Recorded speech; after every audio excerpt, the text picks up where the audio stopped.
Hello friends, आज हम बात करने वाले हैं मोशन चैप्टर के पार्ट 8 के बारे में। मोशन चैप्टर के पार्ट 8 के बारे में, जिसमें हम पढ़ेंगे ग्राफ्स के बारे में।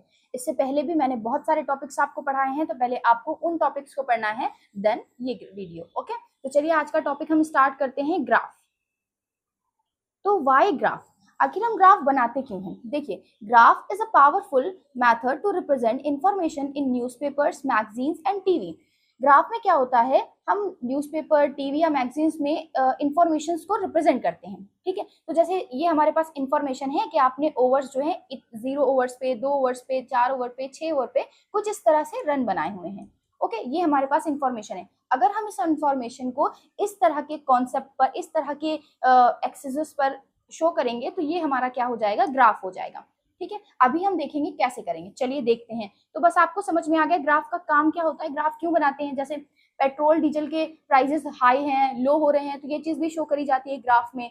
जैसे आपको मौसम की जानकारी दी जाती है कि टाइम के साथ साथ कैसे टेम्परेचर चेंज हो रहा है, तो ये सारी चीजें ग्राफ में ही रिप्रेजेंट की जाती हैं। ठीक है, ये एक इजी वे होता है इंफॉर्मेशन को प्रेजेंट करने का। ओके, तो चलिए, how to plot a graph. आखिर हम ग्राफ को प्लॉट कैसे करते हैं।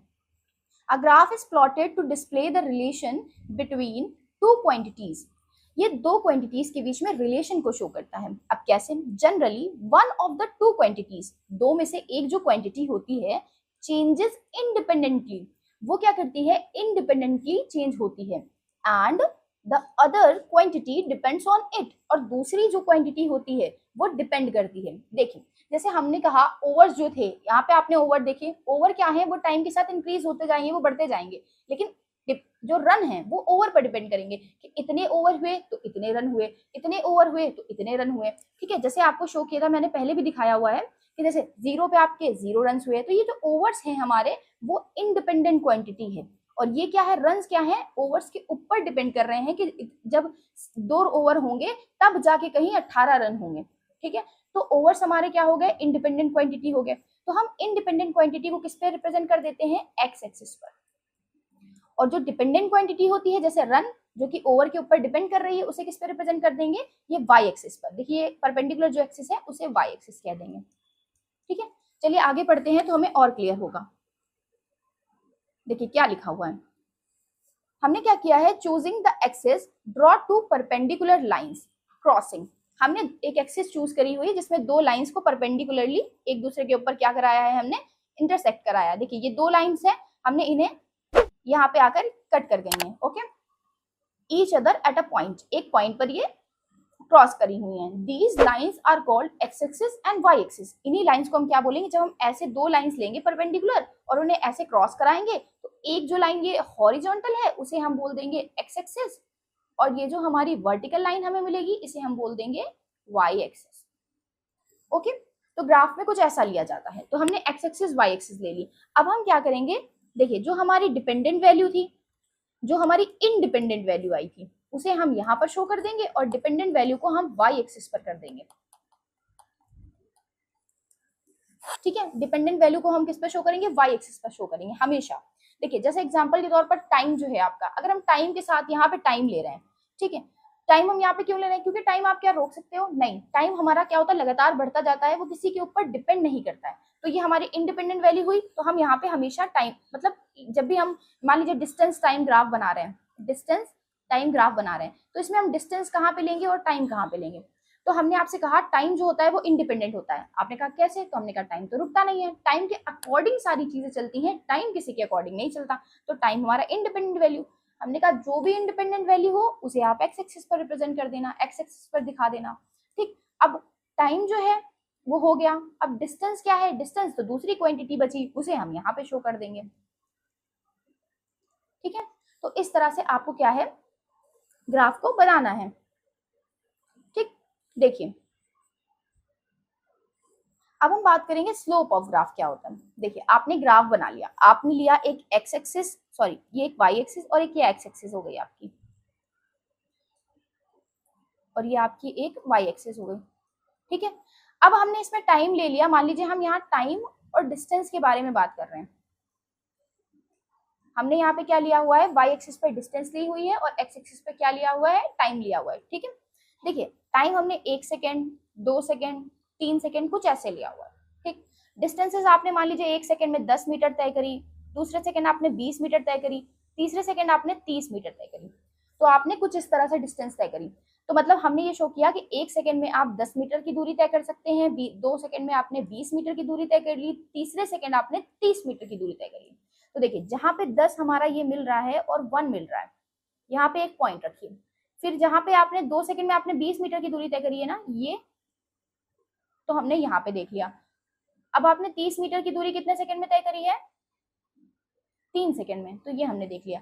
जब हम इन सारे पॉइंट्स को एक बार में मिला देंगे तो ये हमारा बन जाएगा ग्राफ। तो आपको समझ में आया हम ग्राफ किस तरह रिप्रेजेंट करते हैं? पहले हमने दो क्वांटिटीज ली, एक डिपेंडेंट एक इंडिपेंडेंट। ओके, डिपेंडेंट को हमने वाई एक्सिस पे रखा, इंडिपेंडेंट को हमने एक्स एक्सिस पे रखा। ये दोनों से हमें जो पॉइंट वाइज रिजल्ट मिला, एक तरह से हमें रिजल्ट मिल रहा है, तो जो रिजल्ट मिला अगर हम उसे मिला देते हैं सारे पॉइंट्स को, जो हमें पॉइंट्स मिलते हैं, तो हमारा क्या बन जाता है? ग्राफ। अब देखिए ग्राफ ये सीधा ऊपर की तरफ जा रहा है, जरूरी नहीं है ऐसा ग्राफ हो, चेंजमेंट होगा, ग्राफ अलग अलग होंगे, वो हम आगे समझेंगे। मान लीजिए आपका ग्राफ ऐसा आया एक लाइन के, तो इसमें देखिए कुछ ढाल दिख रही है आपको, तो ये जो ये रिजल्ट आता है हमारा, इसे हम बोलते हैं स्लोप। अब हम क्या करते हैं? स्लोप की वैल्यूज भी फाइंड करते हैं। स्लोप के लिए हमारे पास कुछ फॉर्मूले होते हैं। देखिए स्लोप यहाँ पे लिखा हुआ है, slope tells us how steeply a line is inclined to the horizontal axis. Slope बताता है, ये जो हमारा स्लोप है वो बताता है कि ये हॉरिजॉन्टल एक्सिस से कितना झुकी हुई है, हमारी लाइन हॉरिजॉन्टल एक्सिस से कितनी झुकी हुई है, ये बताता है। अगर मान लीजिए ये लाइन ऐसे ना होकर ऐसे आ गई होती, तो देखिए कम झुकी हुई होती, ये ज्यादा है, तो ये चीज हमें शो करता है। ठीक है, फिलहाल तो अभी हमें इसकी जरूरत नहीं है, हमें इस लाइन की जरूरत है। ठीक है, अब देखिए आपके पास ये लाइन है, अब आपको स्लोप निकालना है। तो स्लोप क्या होता है? स्लोप का फॉर्मूला होता है y अपॉन एक्स। y पर आपका क्या पॉइंट है? y एक्सिस पर मान लीजिए एक सेकंड पर हमने कोई वैल्यू निकालनी है, तो y एक्सिस पर वैल्यू क्या है? 10 है। एक सेकंड पर y एक्सिस पर वैल्यू है 10 और x पे वैल्यू कितनी है? 1। तो y अपॉन एक्स, ये हमें y अपॉन एक्स, तो यहाँ पे क्या निकल आएगा? स्लोप। तो स्लोप कितना आ गया? 10 अपॉन 1 इज इक्वल्स टू 10। तो यहाँ पे स्लोप कितना है? 10। ओके, अगर हम कहें ये, लेकिन ये तो एक पॉइंट पर निकल कर आया स्लोप, लेकिन स्लोप क्या होता है? अगर हमें स्लोप निकालना होता है तो किसी एक एग्जैक्ट दूरी के बीच में निकालते हैं, जैसे कि आपने 1 सेकंड से 2 सेकंड के बीच में निकाला, तो इस तरह से स्लोप निकाला जाता है। ठीक है, तो देखिए अगर आपको 1 सेकंड से, ये है दूसरे सेकंड का, जैसे ये हमारा ग्राफ बना है, 3 पॉइंट्स हमें मिले हुए हैं, तो हम इन 2 पॉइंट्स के बीच की दूरी निकालते हैं, तो स्लोप जो होता है वो एग्जैक्टली हमें निकल के मिल जाता है। देखिए अगर हम इन दोनों पॉइंट्स के बीच का स्लोप निकालेंगे तो कैसे निकालेंगे? हम इस फॉर्मूले का यूज करके निकालेंगे, y2 minus y1 upon x2 minus x1। ठीक, देखिए यहाँ पे क्या है, ये जो वैल्यू है यहाँ पे इसके जो कोऑर्डिनेट हो जाएंगे वो हो जाएंगे इस वाले पॉइंट के, वो हो जाएंगे x1 y1, और ये वाला जो कोऑर्डिनेट है सेकंड, क्योंकि ये दूसरा कोऑर्डिनेट है तो इसके हो जाएंगे x2 y2। अब देखिए y2 पे जो वैल्यू मिलेगी वो ये हो जाएगी, y1 वैल्यू क्या हो जाएगी? ये हो जाएगी, क्योंकि ये y एक्सिस है तो यहाँ पे वैल्यू ये y1, ये y2, ये y3 हो जाएगी, मान रहे हैं हम। ठीक है, तो क्योंकि y एक्सिस पर है इसलिए y1 y2 y3 मान लिया, और यहाँ पे वैल्यू किस में है? x एक्सिस पर, तो ये हो जाएगा x1, ये हो जाएगा x2 और ये हो जाएगा x3, ये हो जाएगा y1, ये हो जाएगा y2 और ये हो जाएगा हमारा y3। ओके, तो चलिए अगर हमें निकालना है इस फॉर्मूले से तो हमें फॉर्मूला रखना पड़ेगा। चलिए हम स्लोप इस वाले डायग्राम में फाइंड करके देखते हैं। ठीक है, देखिए अभी आपको ये समझ में आ गया कि स्लोप किस तरह से निकालते हैं, स्लोप क्या होता है। थोड़ा यहाँ पे देखिए, यहाँ पे हमने वहां पे ऊपर क्या लिया? 1 सेकेंड, 2 सेकेंड और यहाँ 3 सेकेंड। ओके, यहाँ पे हमने लिया 10 मीटर की दूरी, 20 मीटर की दूरी और 30 मीटर की दूरी। ठीक, तो देखिए यहाँ पे कहीं पॉइंट मिला हमें, ये थोड़ा लाइन आप सीधी कर लीजिएगा, ऐसे कुछ पॉइंट मिलेगा आपको, ये दोनों पॉइंट जहां पे मिल रहे होंगे वहां पर आपको पॉइंट्स मिल जाएंगे। ठीक है, अब देखिए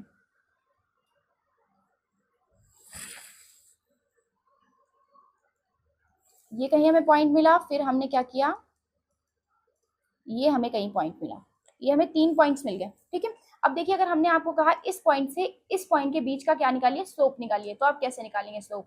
देखिए यहाँ पे हमने आपको बताया इसके कोऑर्डिनेट क्या हो जाएंगे? x1 y1, इसके कोऑर्डिनेट क्या हो जाएंगे? x2 y2। देखिए ये y एक्सिस है तो यहाँ पे जितनी भी वैल्यूज लिखी होंगी y में होंगी। ठीक है, तो ये क्या हो जाएगा हमारा? पहले वाला जो वैल्यू हो जाएगी वो y1 हो जाएगी, दूसरी वाली वैल्यू y2 हो जाएगी और तीसरी वाली y3। उसी तरह से ये x1, x2 और x3। ओके, देखिए अब हमने फॉर्मूला लगाया, स्लोप का फॉर्मूला क्या होता है, y2 minus y1 upon x2 minus x1। y2 क्या है 20 है, y1 क्या है 10 है, हमने रख दिया 20 माइनस 10। y2 क्या है और y1 क्या है, दोनों वैल्यूज रख ली। अब x2 और x1 रखेंगे, ठीक है। x2 क्या है 2 है और x1 क्या है 1 है, यहाँ आ गया 2 माइनस 1, 20 माइनस 10 तो 10 आ गया, 2 माइनस 1 तो 1 आ गया, यहाँ पर स्लोप क्या आ गया 10 आ गया। तो इन दो पॉइंट्स के बीच में हमने देख लिया स्लोप कितना होगा 10 होगा, ठीक। तो इसी तरह से आप क्या कर सकते हैं, इस पॉइंट और इस पॉइंट के बीच में देख सकते हैं, ठीक है। देखिए इस पॉइंट और इस पॉइंट के बीच में देखेंगे तो ये वाली वैल्यू पहले रखेंगे, 30 माइनस 20 आ जाएगा और टाइम इंटरवल क्या हो जाएगा 3 माइनस 2, तो आपका स्लोप निकल आएगा। आपको स्लोप निकलना आ गया, किस तरह से हम स्लोप को निकालेंगे, ओके। तो चलिए स्लोप को इस तरह से निकाला जाता है, तो ये हम समझ गए कि जो हमें रिजल्टेंट मिलता है इसी को हम क्या बोलते हैं, स्लोप बोलते हैं, ठीक है। तो अलग अलग ग्राफ में स्लोप भी अलग अलग होता है। अब कैसे होता है ये तो हम जानेंगे आगे चल के। देखिए हमारे पास क्या होता है, सेकेंड ग्राफ ये मिलता है। तो आपने जो ये वाला ग्राफ देखा, इसमें जो हमने स्लोप निकाला, तो अगर हम कहें इसका स्लोप कैसा है, ये जो स्लोप है कैसा है, तो जो अगर हमें ऐसे स्ट्रेट लाइन मिलती है तो उसका स्लोप कैसा होता है, कांस्टेंट होता है। तो यहाँ पे स्लोप कैसा हो जाएगा, कांस्टेंट। आपको ये याद रखना है कि अगर हमें ऐसे स्ट्रेट लाइन मिलती है, कांस्टेंट लाइन मिलती है, तो इसका स्लोप भी क्या हो जाएगा, कांस्टेंट हो जाएगा, ठीक है। स्लोप कैसा हो जाएगा, इसका कांस्टेंट हो जाएगा। अब नेक्स्ट देखिए, नेक्स्ट डायग्राम हमारे पास, नेक्स्ट ग्राफ कैसा है, नेक्स्ट ग्राफ है हमारे पास कुछ इस तरह का, ओके। देखिए ये कैसा ग्राफ है, ये इंक्रीजिंग ग्राफ है, मतलब यहाँ पे जो स्लोप है, देखिए एक कॉन्टिन्यूअस नहीं है स्लोप कि जैसे वहां पे था सीधा ऐसे लाइन थी तो एक कॉन्टिन्यूअस स्लोप था, ठीक। यहाँ पे क्या स्लोप धीमे धीमे धीमे धीमे ऐसे हो रहा है, फिर बढ़ता चला जा रहा है, तो ये कैसा स्लोप है, चेंजिंग स्लोप है। तो यहाँ पे हम स्लोप की बात करेंगे तो क्या कहेंगे, ये स्लोप कैसा है, ये हमारा स्लोप है चेंजिंग, ठीक है। ये वैसे तो चेंजिंग नहीं है, इंक्रीजिंग है। क्या कैसा स्लोप है, इंक्रीजिंग है, ठीक है। अगर हम ऐसे बना दें, ऐसे करके कुछ ऐसे बना दे, तो ये क्या हो रही है, वैल्यू देख रहे हैं आप, डिक्रीज हो रही है, तो ये कैसा स्लोप हो जाएगा, डिक्रीजिंग हो जाएगा, ठीक है। तो इसे हमने क्या कह दिया है कि ये हमारा कैसा स्लोप है, चेंजिंग स्लोप है, जिसमें स्लोप की जो वैल्यू है लगातार चेंज हो रही है, ओके। तो चलिए अब हमारा मेनली हमारे पास कुछ इसी तरह के ग्राफ पूछे जाते हैं जो हम आपको बता रहे हैं। एक तो कांस्टेंट वाला बताया, दूसरा ये इंक्रीजिंग वाला बताया, जिसे हम बोलेंगे चेंजिंग स्लोप, ओके। देखिए यहाँ पे क्या आपको स्ट्रेट लाइन दी हुई है बिल्कुल, लेकिन एक्स एक्सिस के पैरेलल, ठीक है। तो ये जो स्लोप होता है, यहाँ पे जो इस तरह का ग्राफ आता है, तो उसका जो स्लोप होता है वो होता है 0। क्यों, क्योंकि स्लोप हमने आपको बताया कि जो स्लोप क्या होता है, जो एक्स एक्सिस के साथ एंगल बनाता है, एक्स एक्सिस के साथ, देखिए ये एक्स एक्सिस के साथ कुछ एंगल तो बना नहीं रहा है। अगर हम लेंगे ये हमारा है ग्राफ और ये हमारी एक्स एक्सिस है, तो दोनों के बीच में कोई एंगल है नहीं, कोई एंगल नहीं है, ठीक है। कोई भी इंक्लाइनेशन नहीं है, इंक्लाइन तो है नहीं है, बिल्कुल पैरेलल है। तो यहाँ पे जो स्लोप हो जाएगा वो हो जाएगा 0, ओके। तो चलिए आगे बात करते हैं। देखिए ये मेनली आपके 3 ग्राफ्स होते हैं जिन्हें आपको याद रखना है। एक तो हमारा क्या होता है, एक सीधी लाइन प्राप्त होती है हमें ऐसे करके, इसमें हम कहेंगे स्लोप कांस्टेंट है। सेकंड हमारा कुछ इस तरह का स्लोप होता है जिसे हम कहेंगे स्लोप चेंजिंग है। और थर्ड हमारा कुछ इस तरह का होता है जिसे हम क्या कहते हैं कि यहाँ पे स्लोप जो है वो 0 हो जाएगा, ठीक है। देखिए एक और स्लोप होता है हमारा, जब हमारी लाइन क्या होती है, ऐसे लेफ्ट से राइट की तरफ जाती है, ठीक है। तो इसे हम कहते हैं निगेटिव। यहाँ पे जो स्लोप हो जाता है हमारा वो कैसा हो जाता है, निगेटिव, ठीक। अब देखिए यहाँ पे आपको क्या बताया गया, अगर मान लीजिए यहाँ पे दो आपको रिजल्टेंट दिए हैं, मतलब 2 लाइंस दी हैं स्लोप की, तो हम अगर पूछें कि इसका स्लोप ज्यादा है या इसका स्लोप ज्यादा है, मतलब लाइन ए का स्लोप ज्यादा है या लाइन बी का स्लोप ज्यादा है, तो आप क्या कहेंगे। देखिए जो जितना ज्यादा एक्स एक्सिस से एंगल बनाए, जो जितना बड़ा एंगल बनाए, उसका स्लोप उतना ही ज्यादा होगा, ठीक। देखिए स्लोप बी, देखिए ये बी है, तो ये देखिए ज्यादा एंगल बना रहा है।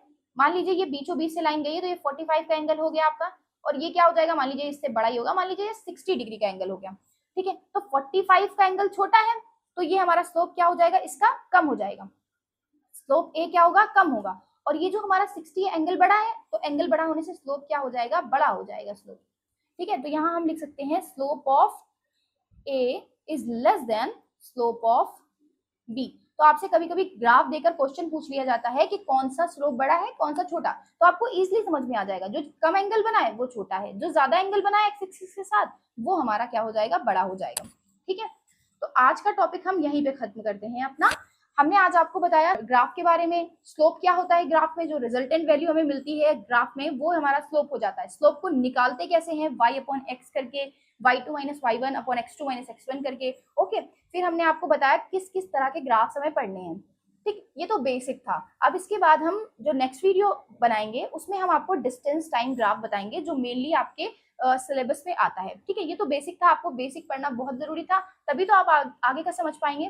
ठीक है, तो चलिए नेक्स्ट वीडियो को जरूर देखिएगा, जिसमें हम आपको टाइम और डिस्टेंस ग्राफ के बारे में पढ़ाएंगे। ओके, जब तक के लिए थैंक यू फ्रेंड्स।